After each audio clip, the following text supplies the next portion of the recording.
Hey everybody, I'm just going to make a quick video of how to fill a butane torch. Now you're probably thinking to yourself, do I really need to be showing how to fill a butane torch? And I say yes. Yes, you do.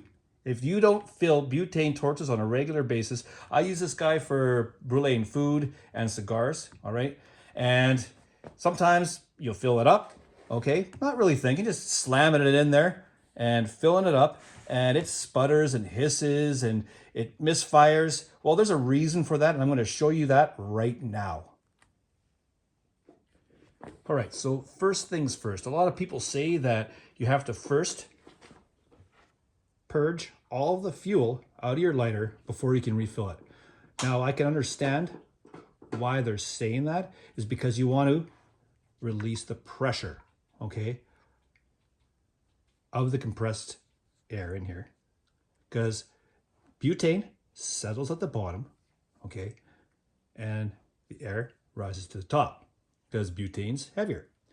So a lot of people say purge it first, and I'm like, that's absolutely ridiculous in my mind. Now, who knows, maybe they're right. But what I've found is I have no way of knowing how much fuel is in here. And if I want to do 30 creme brulees and I want this full, and who knows how full this is, it might be half full, 3/4 full, all right? I'm not gonna waste 3/4 of an ounce of fuel, right, just to top it up.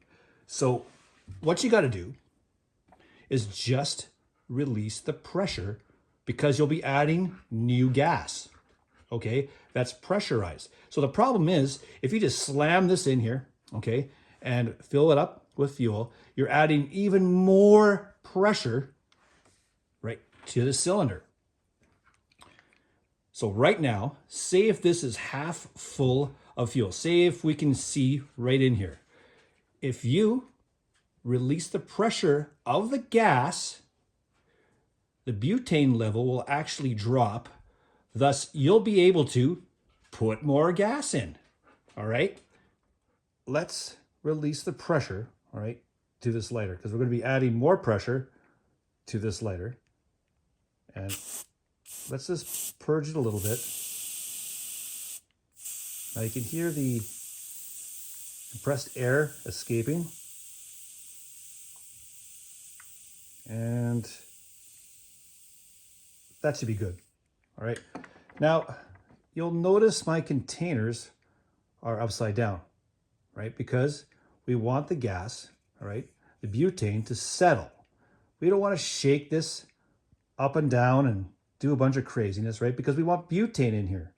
There's going to be gas, pressurized gas anyways, but we want as much butane as possible, right? As soon as you shake this up, there's going to be air bubbles and all that craziness, all right? So I'm trying not to disturb this container as much as possible, all right?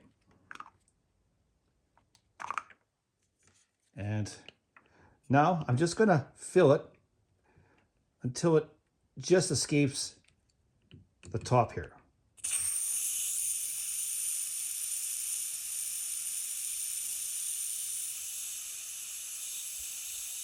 That's probably good right there.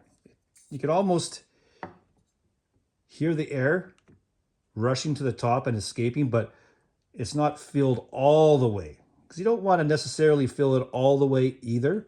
You still want a little bit of pressurized gas to help this along. So let's give it a light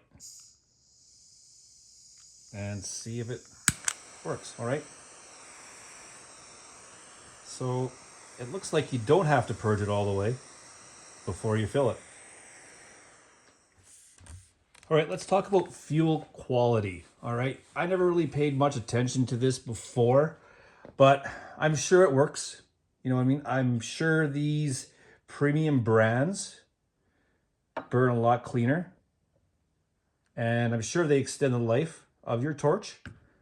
I'm not convinced it's the end-all be-all, all right? I think making sure that you're purging before you refill is probably the most important part.